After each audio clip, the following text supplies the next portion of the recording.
আলাইকুম। রাত 11টার ম্যাজিক বাংলা টিভির সংবাদে আপনাদের আমন্ত্রণ জানাচ্ছি আমি মারিয়ামু। শুরুতেই সংবাদ শিরোনাম। আদানির সঙ্গে বিদ্যুৎ চুক্তিতে দেশের স্বার্থ সুরক্ষিত হয়নি, জানালেন ডক্টর ফাহমিদা খাতুন। প্রাথমিকের শিক্ষক নিয়োগ থাকছে না পোষ্য কোটা। যেসব ভারতীয় মিডিয়া গুজব ছড়াচ্ছে, সভ্যতা যাচাইয়ে তাদের বাংলাদেশে আমন্ত্রণ। চলমান অচলাবস্থার কারণে ভারতের অর্থনীতিও ক্ষতিগ্রস্ত, জানালেন পররাষ্ট্র উপদেষ্টা। আসাদের পতনে যে প্রতিক্রিয়া জানালেন ডোনাল্ড ট্রাম্প। এবং সিরিজ শুরুর আগেই ওয়েস্ট ইন্ডিজ দলে দুঃখ সংবাদ। এতক্ষণ শুনছিলেন সংবাদ শিরোনাম, এবারে বিস্তারিত। Enjoy the power of speed with a pure racing machine. Taro Bangla, a symbol of elegance. বেসরকারি গবেষণা প্রতিষ্ঠান সেন্টার ফর পিলিসি ডায়ালগের নির্বাহী পরিচালক ডক্টর ফাহমিদা খাতুন বলেছেন, ভারতের সঙ্গে সম্পর্কে টানাপোড়েন থাকলেও বাণিজ্য ক্ষেত্রে তেমন কোনো অসুবিধা হবে না। প্রয়োজনে বিকল্প কোনো দেশ থেকে আমাদের পণ্য ক্রয়ের উদ্যোগ নিতে হবে। আমদানির সাথে বিদ্যুৎ আমদানি চুক্তিটি বিতর্কিত ও একপক্ষীয় হয়েছে। জনগণকে পাশ কাটিয়ে এই চুক্তি করা হয়েছে। এখানে বাংলাদেশের স্বার্থ সুরক্ষিত হয়নি। আজ রবিবার রাজধানী ও এফডিসিতে ডিবেট ফর ডেমোক্রেসি আয়োজিত আর্থিক খাতের সুশাসনের অভাবই দুর্নীতি প্রতিরোধে বড় চ্যালেঞ্জ শীর্ষক ছায়া সংসদে প্রধান অতিথির বক্তব্য তিনি এসব কথা বলেন। অনুষ্ঠানে সভাপতিত্ব করেন ডিবেট ফর ডেমোক্রেসির চেয়ারম্যান হাসান আহমেদ চৌধুরী কিরণ।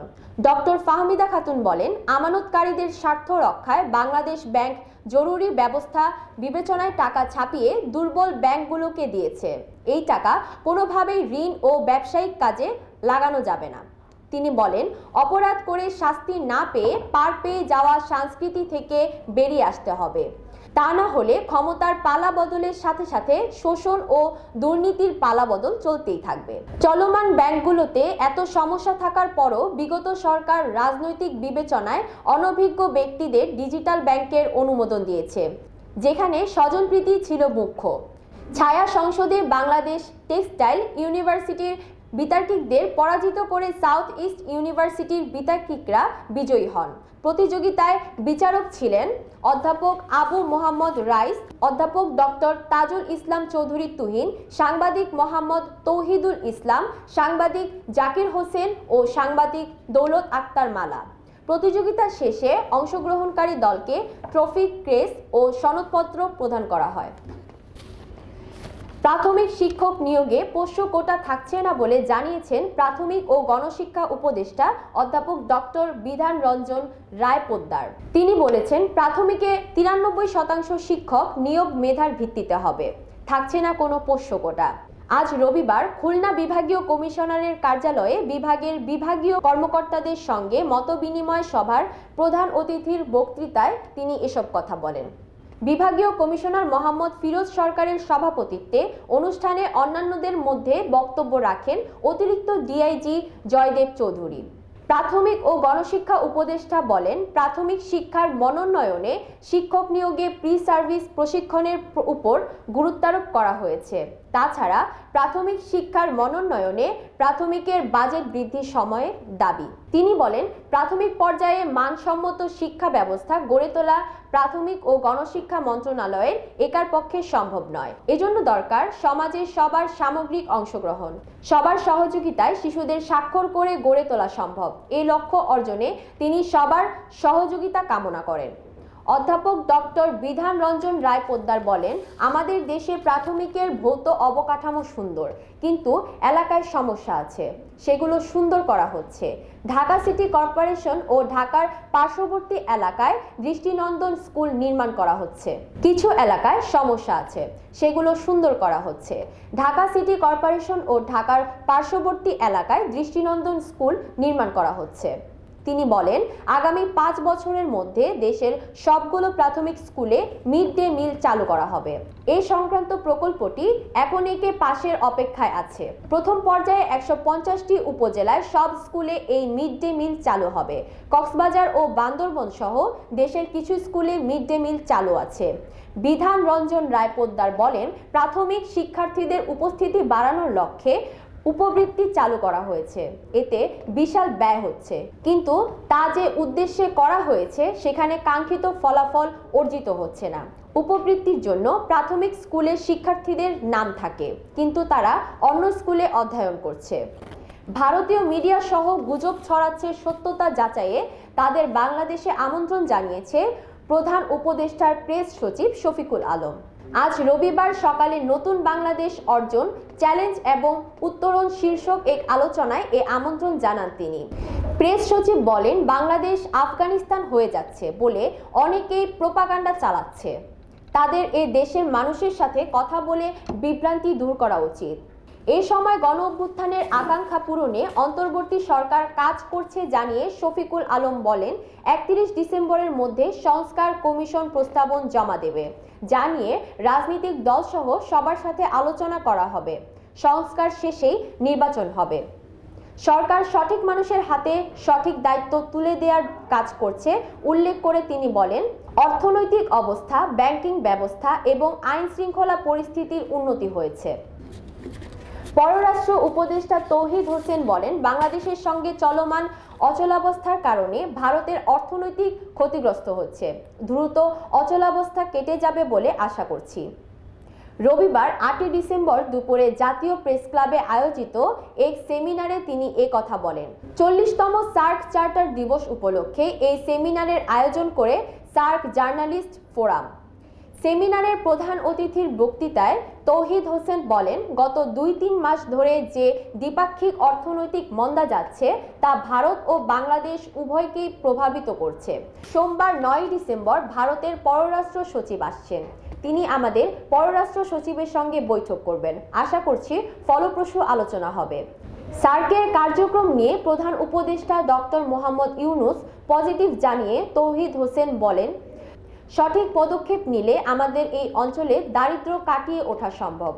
ব্যবসায়িক ও অর্থনৈতিক স্বার্থে সার্কের কার্যক্রম শুরু করা দরকার। প্রতি বছর সামিট হওয়ার কথা ছিল, কিন্তু 10 বছরেও তা হয়নি।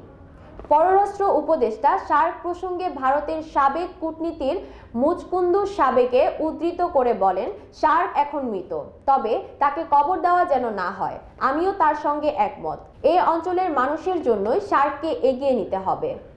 দর্শক, এই পর্যায়ে নিচ্ছি 13 জিপি বিজ্ঞাপন বিরতি। ফিরছি কিছুক্ষণ পর, সঙ্গেই থাকুন।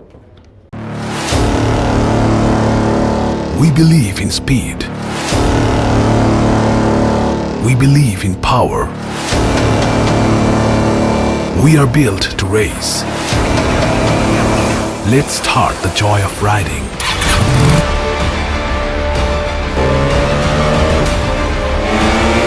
Modified 150cc liquid cool engine. Combined braking system with 3-disc brake. Free flow sports exhaust. Aggressive, compacted race design. It's not just another sports bike. It's Taro GP1, pure racing machine. A beginning of a new journey. Product of Taro Bangla, a symbol of elegance. ফিরে আসলাম 13 GP বিজ্ঞাপন বিরতির পর। Enjoy the power of speed with a pure racing machine. Taro Bangla, a symbol of elegance. দর্শক, এবারে আন্তর্জাতিক সংবাদ।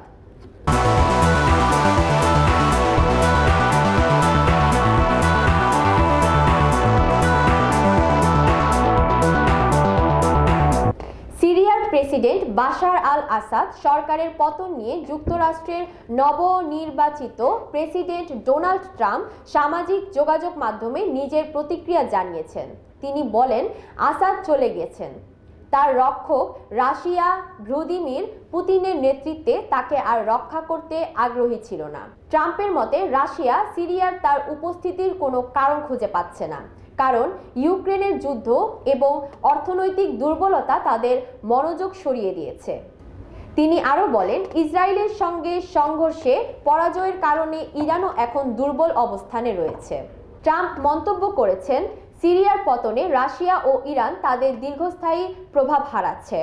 Syria রাশিয়ার জন্য মধ্যপ্রাচ্যের একটি গুরুত্বপূর্ণ মিত্র ছিলেন, কিন্তু এখন ইউক্রেনের যুদ্ধে ব্যস্ত থাকার কারণে রাশিয়া সিরিয়ার পরিস্থিতিতে মনোযোগ দিতে পারছেন না। ট্রাম্প উভয় পক্ষের সৈন্য মৃত্যুর বিষয়টি উল্লেখ করে যুদ্ধ বন্ধে তাৎক্ষণিক অস্ত্রবিরতি ও আলোচনা শুরু করার আহ্বান জানিয়েছে। যদিও তিনি কোনো সংঘর্ষের কথা বলেছেন তা নির্দিষ্ট করে উল্লেখ করা হয়নি। ট্রাম্পের মতে সিরিয়ার পতন রাশিয়ার জন্য মধ্যপ্রাচ্যের তার শক্তি প্রদর্শনের ক্ষমতাকে ক্ষতিগ্রস্ত করবে। একই সঙ্গে ইরানের জন্য এটি একটি বড় ধাক্কা। তাই ঘটনাগুলো মধ্যপ্রাচ্যের ভূরাজনীতিতে গুরুত্বপূর্ণ পরিবর্তনের ইঙ্গিত দেয়। ট্রাম্পের মন্তব্য সিরিয়ার রাজনৈতিক ও সামরিক অবস্থার পাশাপাশি রাশিয়া ও ইরানের ভূরাজনৈতিক অবস্থান সম্পর্কিত নতুন বাস্তবায়নের দিকে ইঙ্গিত করে। সিরিয়ার পরিস্থিতি মধ্যপ্রাচ্যের বিদ্যমান ভারসাম্যে গুরুত্বপূর্ণ প্রভাব ফেলতে পারে। দর্শক, এবারে খেলার খবর।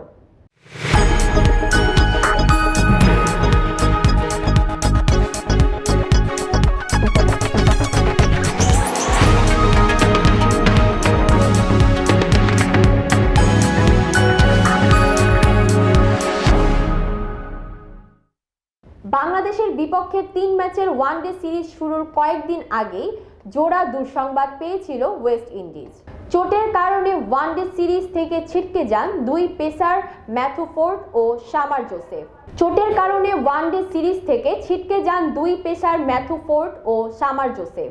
এবার তারা আগ্রাসী ব্যাটার শিমরন হেটমায়ারকেও হারিয়েছেন। অফিসিয়াল এক্স হ্যান্ডেলে দেওয়া এক টুইটে এই তথ্য জানিয়েছে উইন্ডিজ ক্রিকেট। হেটমায়ার চোটে পড়েননি, অসুস্থতার কারণে তিনি ছিটকে গেছেন ওয়ানডে সিরিজ থেকে। অসুস্থতার ধরন না জানিয়ে ক্রিকেট ওয়েস্ট ইন্ডিজ জানায় অসুস্থতার কারণ। বাংলাদেশের বিপক্ষে এই সিরিজে থাকছে না হেটমায়ার।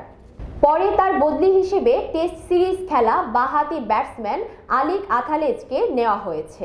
তরুণ এই ব্যাটার এখন পর্যন্ত 12টি ওয়ানডে খেললেও ধারাবাহিক পারফরমেন্স করতে না পারায় নিয়মিত হতে পারেননি।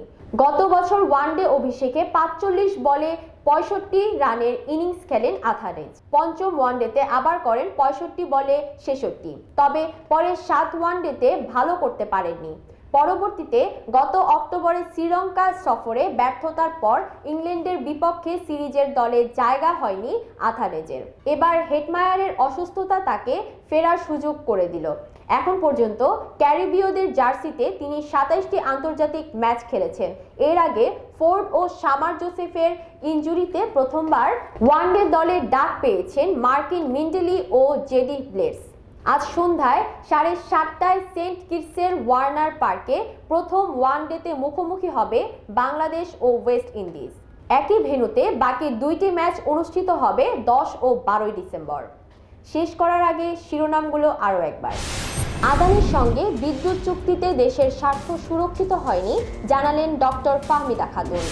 প্রাথমিকের শিক্ষক নিয়োগ থাকছে না পোষ্য কোটা। যেসব ভারতীয় মিডিয়া গুজব ছড়াচ্ছে, সভ্যতা যাচাইয়ে তাদের বাংলাদেশে আমন্ত্রণ। চলমান অচলাবস্থার কারণে ভারতের অর্থনীতিও ক্ষতিগ্রস্ত, জানালেন পররাষ্ট্র উপদেষ্টা। আসাদের পতনে যে প্রতিক্রিয়া জানালেন ডোনাল্ড ট্রাম্প। এবং সিরিজ শুরুর আগেই ওয়েস্ট ইন্ডিজ দলে দুঃখ সংবাদ। এই ছিল আজকের সংবাদ। সবাই ভালো থাকুন, সুস্থ থাকুন এবং ম্যাজিক বাংলা টিভির সাথেই থাকুন। ধন্যবাদ।